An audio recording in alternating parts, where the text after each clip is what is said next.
Mr. Hubbard, many millions of words have been said and written about Scientology, but I think there's still quite a lot of doubt in many people's minds as to exactly what it is. What is Scientology? How would you describe it? Well, it's very interesting. You've just asked a question like, what are the contents of the Encyclopedia Britannica? Answer in one word. Well, Mr. Hubbard, it's obviously something that's very wide-ranging. And if you can't describe it overall, perhaps we can begin at the beginning. How did you get into Scientology? How did it all start? Well, that is fairly easy. When I was a very young man, I spent most of my teens in Asia. And that is an area of the world where human misery and want are very visible, where man has reached perhaps the lowest states of degradation. And a young man moving into that scene begins to ask the question, why? Why all this? Why? What is this? What depths can man fall to? And what is he anyway? And I began to ask this question, what is man? And I found, oddly enough, that nobody could tell me what man was. What did he consist of? Where was he going? What was he doing? I became very fascinated with this particular line of research, and I made it my life's work.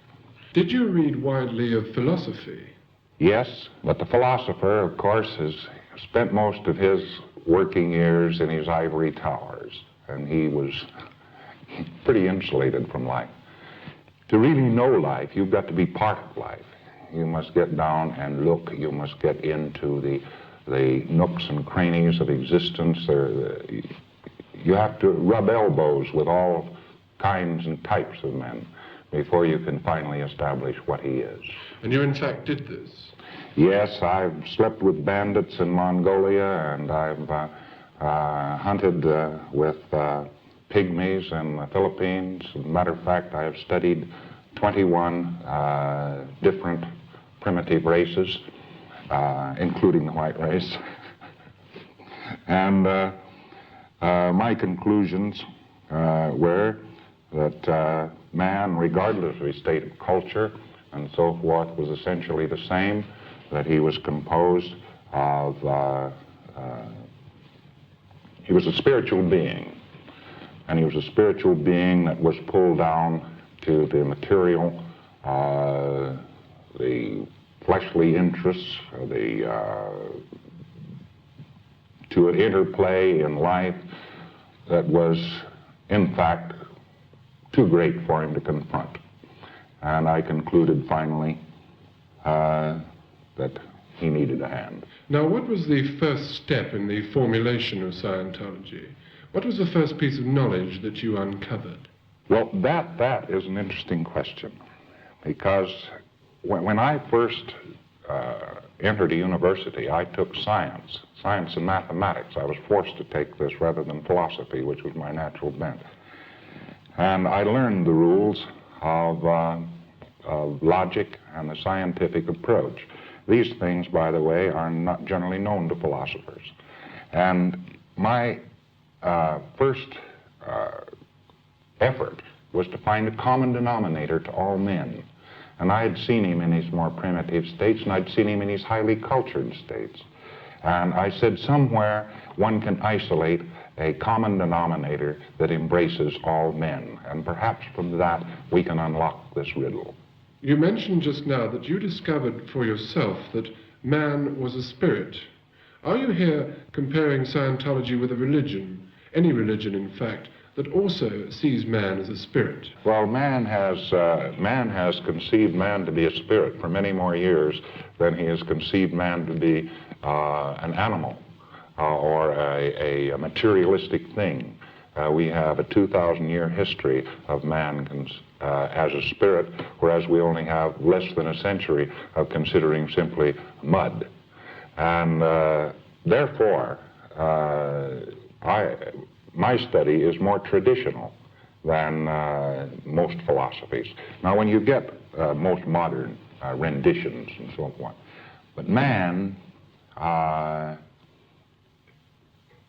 poses a great many problems, and he is so varied from culture to culture, from type to type, race to race, that when I discovered the common denominator of existence and so forth, I was away, and I could go forward from that point, and I did discover that. Can you now take us forward from this point and tell us where you went when you made that first discovery of yours? Well, I discovered that the common denominator of existence was survive. Whatever else man was trying to do, whether he was cultured or primitive and so on, he was attempting to survive.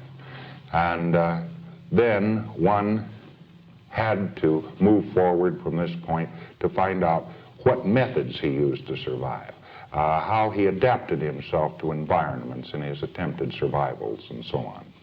And one found out that man advanced to the degree that he preserved his spiritual integrity, that he preserved his values, that he remained honest, that he remained decent, and he disintegrated or deteriorated to the degree that he abandoned these things and adopted more evil courses and so on.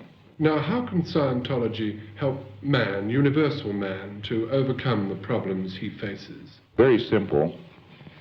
You see, we live in a world where we have governments and we have societies and so forth who are desperately trying to help man. They are trying, however, to solve his problems for him. And their efforts to solve his problems for him and so forth have not really resulted in any great advance for man. Now, the real work here is to put man in a mental condition where he can solve his own problems. And the aim and goal of Scientology is to take an individual or a group, and by taking the individuals in the group, put them in a position where they can confront their own problems and solve their own problems, and so bring themselves up by their own bootstraps. No amount of, well, let me put it this way. Have you ever had a friend that you tried to give advice to, who then took it and went along fine? Or have you had friends that when you gave advice to them and so on, why, they rather resented it and didn't take it? Have you ever had such a condition? Yes. Well, very good. Let's put this on a much broader basis. If we take a man and we keep giving him advice and giving him help and pushing him along and so on, we don't necessarily wind up with a resolution of his problems. But if, on the other hand, we put him in a position where he had higher intelligence, where his reaction time was better, where he could confront life better, where he could identify the factors in his life more easily, then he's in a position where he can solve his own problems. So he looks around, he starts solving his own problems, and so he betters his own life.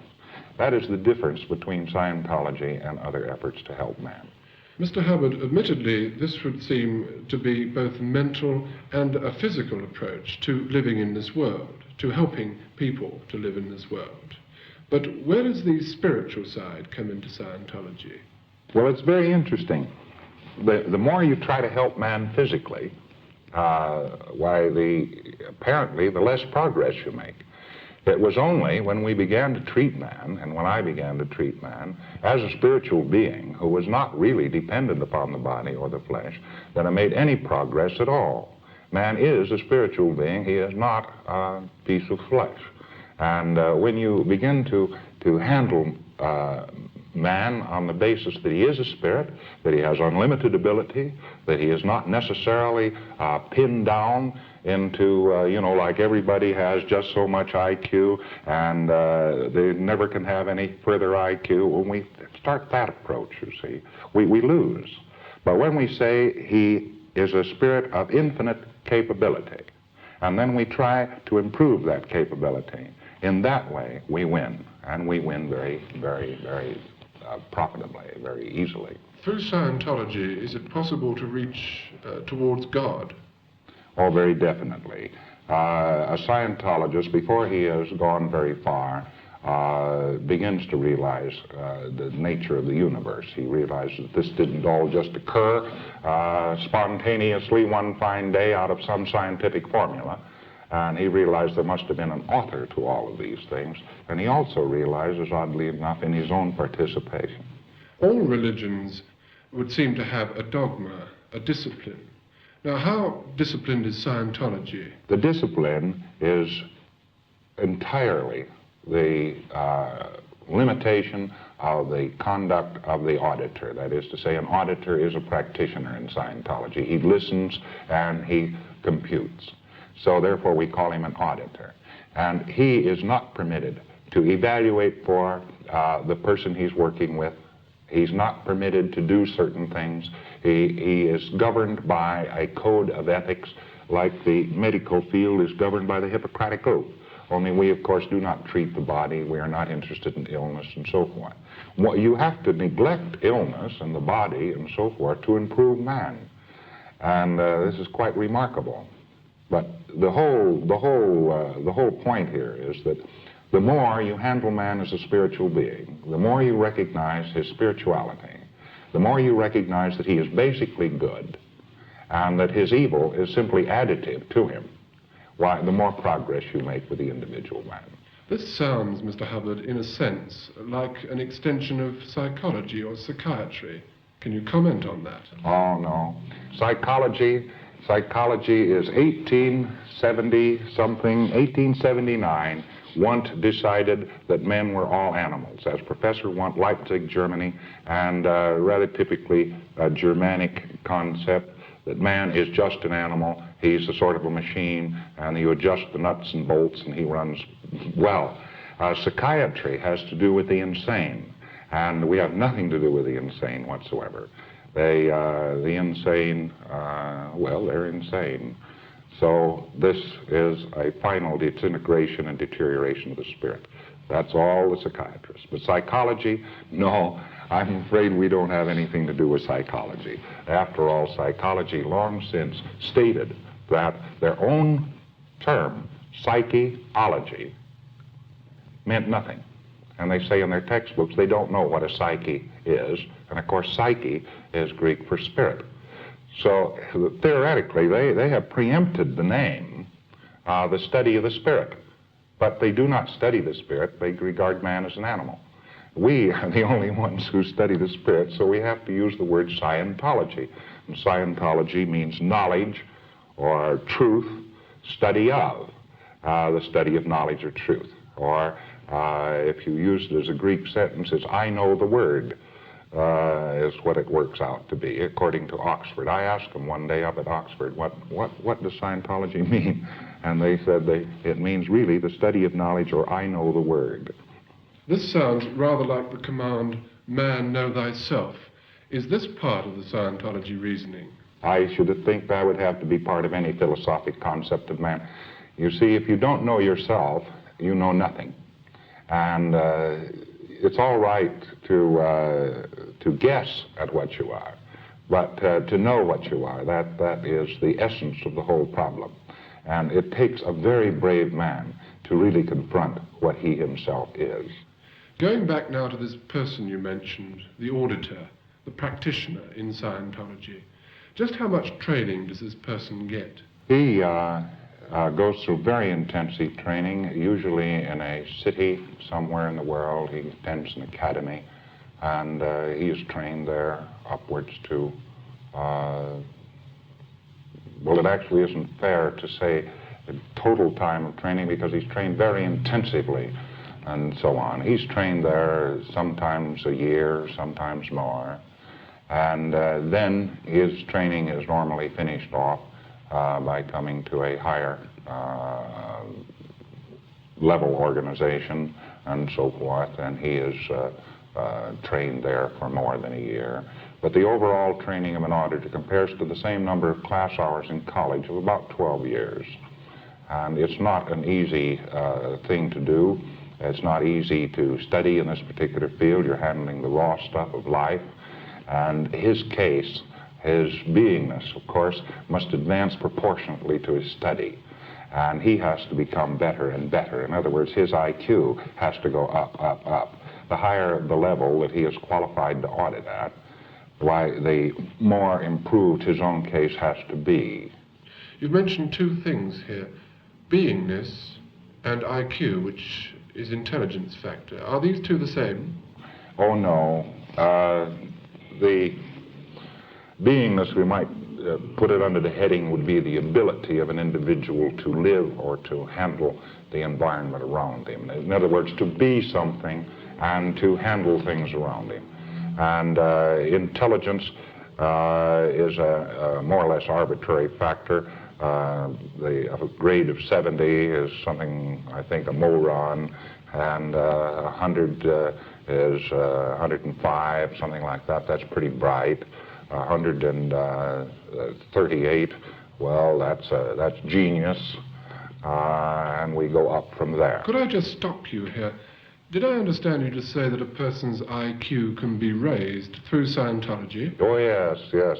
This is the one thing that Scientology has upset the world's universities with. They used to say that IQ never changed. Nobody could ever change. Nobody could be any different than anybody ever was.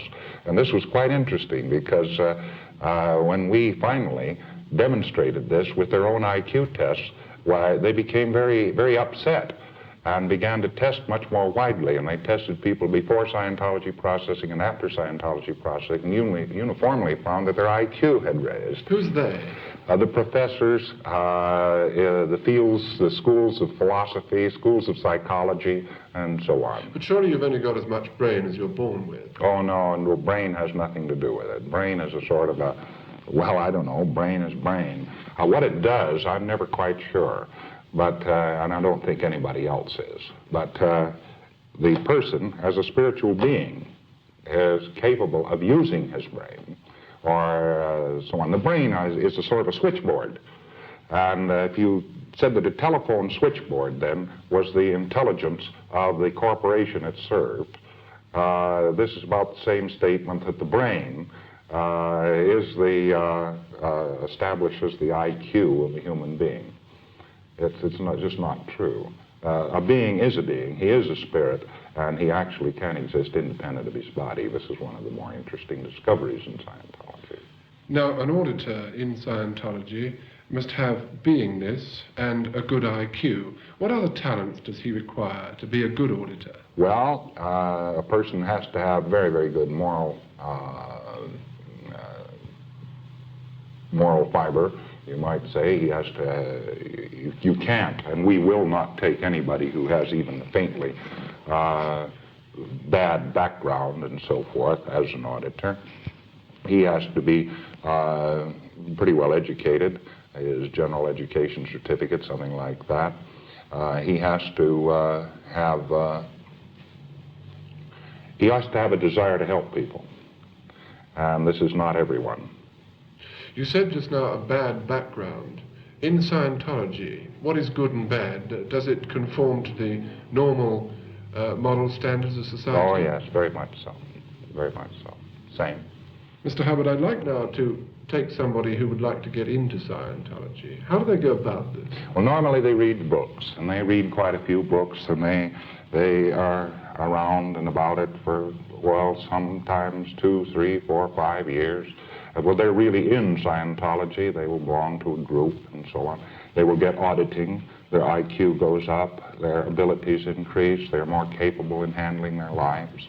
And then somebody decides that he wants to be an auditor. All right, he can go to a school and study this and find out how to be one and so help others. Now, you mentioned books. You yourself have written a lot of books. Oh, yes. Could you give me some titles here? Well, the earliest book on the subject, of course, is not Scientology, but Dianetics Through Mind. And this book, that's the background of all of this. That's what started all the trouble. Psychiatric textbook publisher knew that I had been studying in the field of man, and knew I had been studying ethnology and anthropology, two very tough words which merely mean study of what man does and has done. And he asked me if I wouldn't please write a textbook that gave the various things which I had found and discovered. And we expected this to sell about 6,000 copies, and I was, in actual fact, going to go to Greece to head an expedition. And I was all set to go and so on, and this textbook was published. And it hit the top of the bestseller list of the New York Times, and it just stayed there month in, month out. And that was 15 years ago, and this book still sells as a bestseller every year. What was this called? Dianetics, the Modern Science of Mental Health. Now, why did the name change? Because Dianetics is through mind, do you see, and is in essence actually a mental study. Scientology had to be broadened because it was more firmly established that man was a spirit after that, and you couldn't go along with the same word. Now, when was this book published? 1950, May the 9th, 1950. And is that as old as Scientology or Scientology Dianetics is? Yes, yes. Well, actually, no. Researches on this really started in university in 1930, 31. And moved on forward. The first major discovery that life, all forms of life, behaved according to the principle of survival and so forth was made in 1938. And after the war, after some years of study, I was able to move it up into a publishable form. But I was actually known for many years for working in this particular field, but I never wrote anything about it, never published anything, never told anybody about it to amount to anything. And when I did, it was like I started an avalanche. Now, if someone wants to get into Scientology, they read your books, as you said, but where do they go from there? They would find the nearest organization, and they would go there, and they would get training, or as we call it, processing, and so on. Can you describe processing? Processing is the principle of making an individual look at his own existence and to improve his ability to confront what he is and where he is. To make him look at his own existence. That's right. And confront where he is and what he is. That's right. How is this brought about? You just ask the person to look, actually. Of course, you're asking a very, very technical question. An auditor has to be able to get his questions answered, and the individual who's being processed finally has to answer the question. The question is asked until it is totally answered and the person is totally aware that he has answered it. Is this a form of psychoanalysis? No, psychoanalysis, they lay back. Don't associate Scientology with such people. That's terrible. That's bad manners, you know. I mean, that business about sex and all that sort of thing. These people, you know, in psychoanalysis, they worked on somebody for a year just to find out if they could help him, and then they charged him about 9,000 quid for having not helped him and so forth. But that's psychotherapy. That's for the neurotic or the person who is insane or something like that. That has nothing to do with Scientology. Scientology is for an able guy like you or like me, able to function in life, able to make his own way, does his work and so forth. All right, that's the man that should be helped. That's the man you should help out, because that fellow is having a hard time. And he's got his problems. Now, if you put him in a position where his intelligence is up to handling his problems, where his ability to confront life is increased, you'll find out that he is better. He can better his environment. He can take care of his family better. He can do his job better. He can live better, and so forth. And that's all we want in Scientology. The insane and so forth, somebody else can have them. They've already failed. But you did say that people coming into Scientology should have this desire to help. Oh, yes. Cannot Scientology go out of its way to help these people who are perhaps not completely sane? Oh, yes, you can do. Scientology could do things like that. When you know the basics of human existence and so forth, you could apply them in almost any sphere. For instance, a great many people think that Scientology does medical treatment and so forth simply because people who are processed and so on tend to get well and recover from certain illnesses. That's a secondary action. A person who is able, of course, is more able physically also. And however, when a person turns up who is ill and so forth, we just send him to the doctor. We're not interested in treating human illness. You said it could help certain illnesses there. What kind of illnesses? Oh, it is not. It is not, in actual fact, medical treatment. So to say what illnesses it helps and so forth would be, well, if a person has psychosomatic illnesses and that sort of thing, and they tend to fall away as he increases his ability. But this is no treatment of those illnesses. Now, if this is correct, why don't the medical profession use Scientology? They do. They do in many parts of the world. As a matter of fact, a doctor in Michigan the other day told somebody that Dianetics was totally owned by the medical profession now and didn't belong to Hubbard anymore. Scientology has attracted a lot of publicity in the press, and the press has said that it tends to be something of a racket to make money for those people who are running it. No, that of course, most press is motivated by vested interests, as anyone knows, and they merely say what they're told to say. And when you realize that the medical psychiatric world have an investment which brings a return of 2 to 3 billion pounds per annum over the world, they try to protect that. And that is the source of criticism of Scientology. These statements about this, that, and the other thing, any new movement gets these things, and in Scientology those are not based on any fact at all. As a matter of fact, I don't make any money out of Scientology, and it cost me I don't know how much of my own personal fortune to do the research, and I've not been recompensed for it ever. And you mentioned then that man is a spirit. Can you define this spirit in terms of Scientology? Oh, yes. Man has been interested for a very long time in what was a spirit and so on. And he was very, very mystified as to what a spirit was. And he talked about ghosts and places being haunted and so on. This is a whole line of approach. He talked about the human soul, and it went to heaven and it went to hell and so forth. And he was very much adrift about this thing. He was both afraid of it and otherwise. And it was rather amusing to find out that he is it. He is a spirit, and the early Greek, for instance, worked along this line. They wanted to know what man was. They concluded that he was a spirit clothed in flesh, and that happens to work out, and so forth. The reason Scientology's assumptions can be considered to be true is because they work. And Scientology is totally a workable science. It is only workable. We're not interested in ultimate or absolutes. We're interested in what produces results. And if you know certain things and you apply them, and that then increases a man's IQ, increases his ability to handle the world around him, why, he naturally then is able to do better and to do more, to make more money, to be happier in his environment and so forth.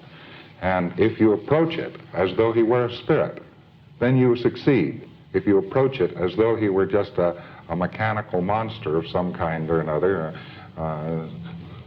10 stones of flesh or something like that, why, you don't increase his IQ and so on. So we, of course, prefer, maybe we are novel in this, but we prefer the tactics which work, not the tactics which are merely stylized or which we're supposed to have. But in your processing, you work on the mind, don't you? Well, yes. Let me give you an example here of something of the sort. Let us say here is not a very good example. Here's something. Here's something. Now we speak of a body. Here we speak of a body, and there is a body, and now there's an invisible thing, somewhat invisible, but nevertheless containing mass and space and energy, electrical potential and so forth, which surrounds this, which you call the mind. And in that mind is recorded every experience the person has ever had. They are recorded continuously and so on. And then within all that, centralized in all that, you have the spirit. And it does not have mass, and it does not have a body, and so on. All it has is a beingness and a sense of identity, the ability to create, the ability to be. And that is the spirit. That is you. You ask somebody, what is a spirit? And the fellow, you might as well ask, how are you? You get the same response. So, but anyway, there is this mind, and then there's a body. So actually, a spirit is wearing a mind, and it's wearing a body. And when you audit or process a person, he then is able to confront this mind, which hitherto has been totally invisible to him. We're talking here about the unconscious mind. Well, yes, there's the conscious mind, the unconscious mind. Any kind of mind is simply a composite of mass, which contains experience and pictures of experience and so forth. Traumatic experience, pleasant experience, and so forth. This is a record of his experience. And that is his mind. Man has an automobile accident. He has a picture of an automobile accident. He has all the sensations of having been hurt in the automobile accident. It takes him a long time to recover because he's still wearing the automobile accident.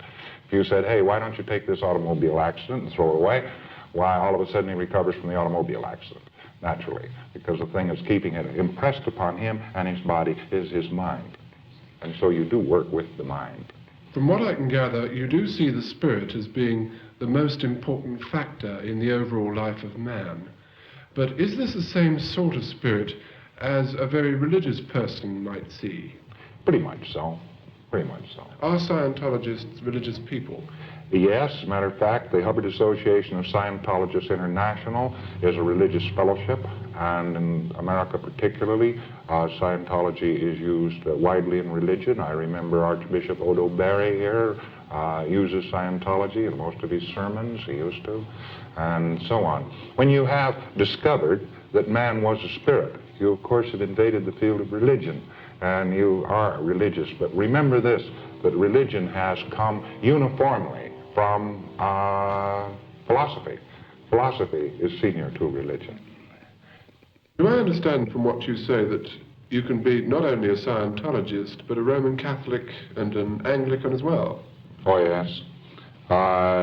As a matter of sober fact, we have many, many denominations in Scientology, and it's one of the principles of Scientology that one can be a Scientologist regardless of his race, color, creed, anywhere in the world. Then Scientology itself is not exactly a religion. Scientology could be called, well, you could call it a religion of religions. You will find in actual fact, when you go around and look at the various religious philosophies and so forth, that man has in religion many answers to his future survival. And he has many explanations of existence. Now, when you clarify those, various religions feel that they are expanded or that they are clarified as well. And they are quite keen to find out how this illustrates or illuminates their own religion. Are you saying then that any specific religion is rather narrow in its outlook? No, no, no. Any man is entitled to believe what he wishes to believe. I have no quarrel with man's beliefs and so on. But religion has had so many facets that its main point of dispute in life is the fact that so many people in so many different places have so many different views of what life and God are all about. And if Scientology could reconcile these views, it would be doing a great service to man. Do you think it can, Mr. Hubbard? I not only think it can, I know that it does. We have, in many instances, been able to bring a great deal of knowledge or relief or light into various situations of a religious nature without, for a moment, disputing the tenets which were held. After all, religion is basically an effort to make man good, an effort to give him a better society and so forth, and Scientology does all those things, so naturally it aids and abets the effort of any religionist or any minister anywhere to achieve his own purposes. But doesn't Scientology have any dogma at all? For instance, life after death? Well, life after death is life after death, and you can't lay down a dogma where you're dealing with fact. And it's very interesting that an individual does survive life after death, but I'm afraid that's too technical a question to go into in a program of this nature. Are you saying that Scientology has proved this? Yes, proven it definitely. Has it proved anything else in the spiritual field? Well, yes, it's proved that man is basically capable of spiritual betterment, and this question has been in point for some time and is one of the attack points of psychology. They say that man is the same, he never changes. Of course, the church exists to to spiritually better man, and man can be bettered spiritually. Do you think that man is basically good? Man is basically good, yes. His experiences have led him into evil, and he very often solves his problems from his own point of view only. And when he solves a problem from his own point of view, of course, he gets other points of view into trouble. What is good for a duck hunter is not good for the duck. Do I understand from this, then, that through Scientology processing, you can show man where he's going wrong and help him in this way? In other words, he helps himself. He helps himself. We do not say, you must do this, you must do that, and so forth. We show him only how to confront his existence, how to handle his immediate problems. And as he progresses up the line toward greater spiritual freedom, he learns that there are wrong ways to go about things and right ways to go about things. And he gradually drops away the shortcuts to fortune, the shortcuts to fulfillment of his desires, and so on, that we normally associate with evil practices. And he becomes an honest man. You said that through Scientology processing, a person was able to look at the problems, to confront the problems that they were facing in their everyday life. Is this some form of hypnotism? Oh, no. That's very funny. Man is asleep. He is hypnotized. He is made to fixate on certain things, you see, and the process that you normally know as brainwashing and that sort of thing is hypnotizing man. It's forcing him into certain values. It's crowding him by various duress into these values. And he eventually becomes a person who has no awareness. Now, in Scientology, reverse the process, and you make him wake up. And he gradually gets more and more alert, and he's more and more wide awake, and his IQ rises higher and higher, and he is more and more capable of knowing what's going on about him. It's quite the reverse. Any ideology that wants to hypnotize man into believing, well, take communism, for instance, want to hypnotize man into believing he's this or that or the other thing and so forth. It comes a terrible cropper with Scientology, because such a man becomes unbrainwashed, you might say. He becomes unhypnotized. And that was one of the first things I discovered about processing. It was actually the basic discovery of processing, that man was asleep, and he had to wake up. And then I went about trying to find out ways and means of how to make him do this, and that became processing. Do you use drugs in any way? No, never. Once in a while, Scientologists will take vitamins or something like that to, well, just like anybody else does, but otherwise no drugs. Is there any equipment used in this processing? Yes, we have a meter, one of the most misunderstood objects that anybody had anything to do with.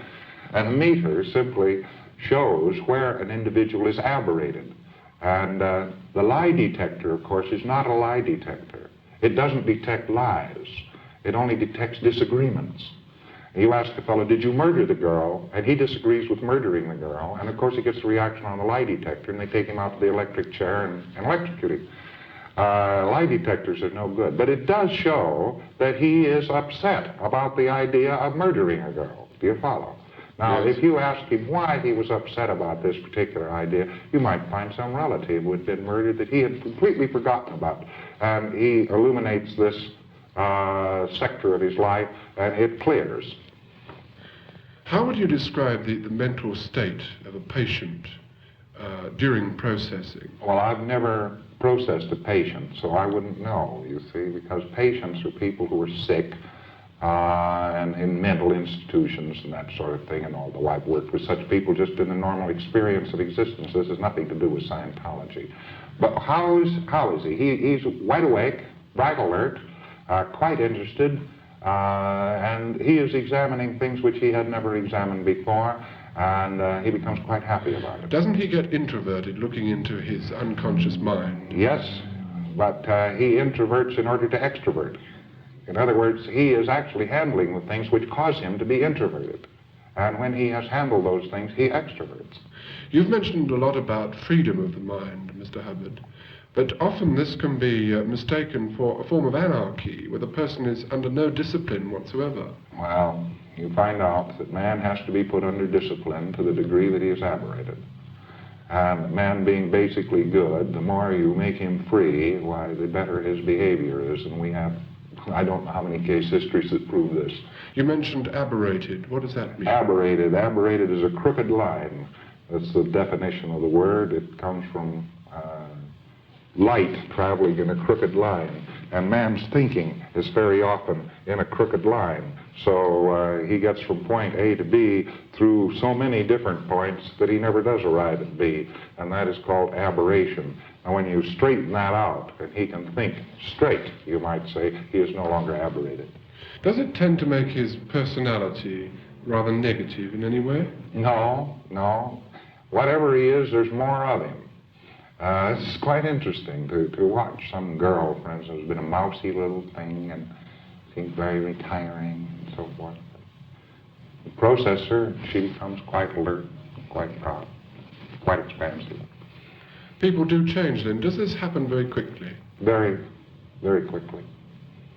After, say, a certain number of hours of processing? Yes, yes. There's no telling how long it will take.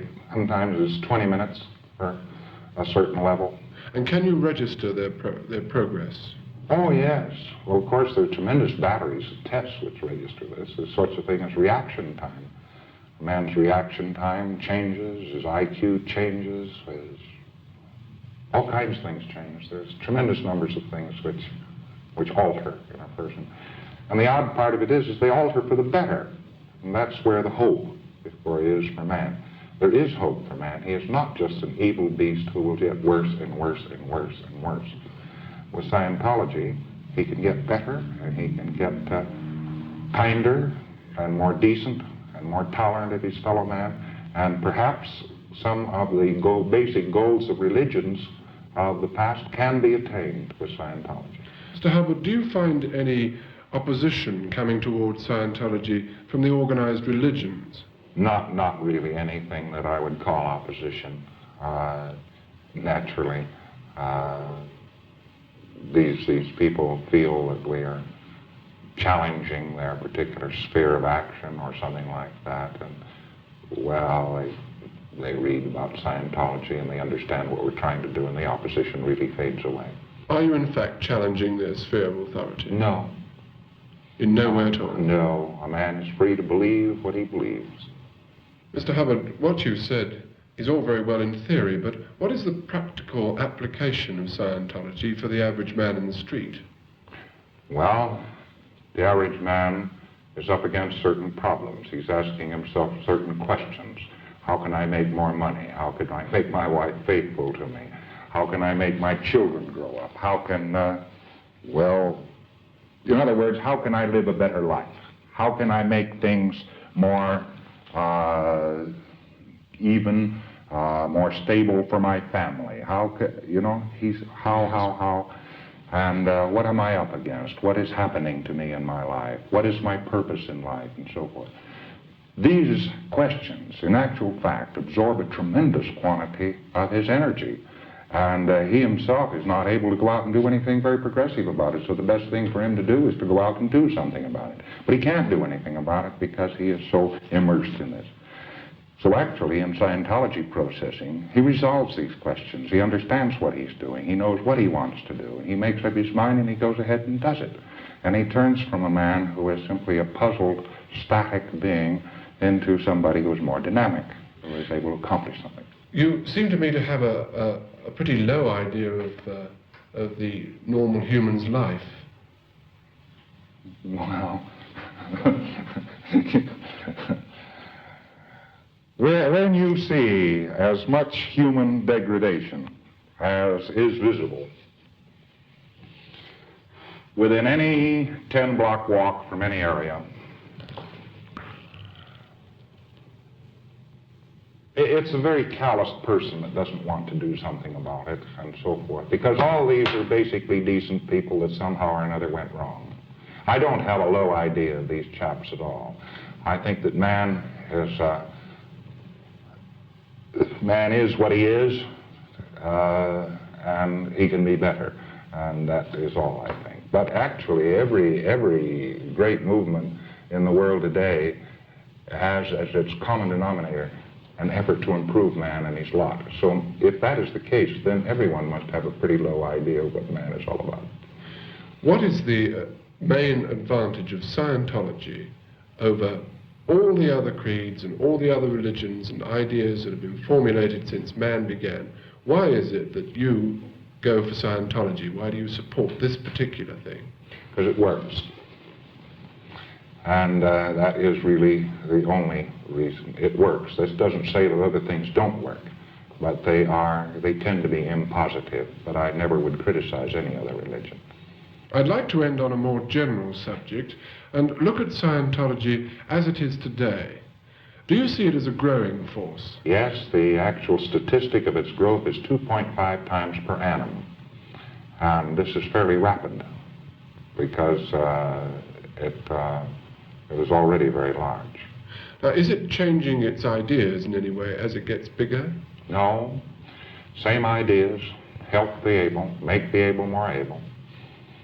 To this degree, it is changing its ideas. It's starting to take responsibility for the group, for society.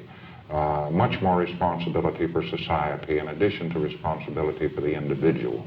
There are certain evils in society which definitely should cease, and we are taking some responsibility for them. Now, as you process the individual, you find that he gets better and better and more able. But is there any end to this? Yes, it's a finite state known as clear, and that means that the individual has erased what the Freudian said was his basic illness, which is his reactive mind. His unconscious mind is gone, and he is totally alert and totally capable. And this state has been achieved, and our program actually in this has just culminated this last few months. Research is finished at this particular time because we are making such individuals, and we're making them regularly and we're making them routinely. But it doesn't make any difference to the fact that he grows older and things of this nature? No, doesn't make a bit of difference. Mr. Hubbard, I'd like to ask you a direct question now towards the end of this program. Why do you think man is here on this planet? What's his purpose? Why is he in a body? Well, he was put here, and he was supposed to make his own way out of it.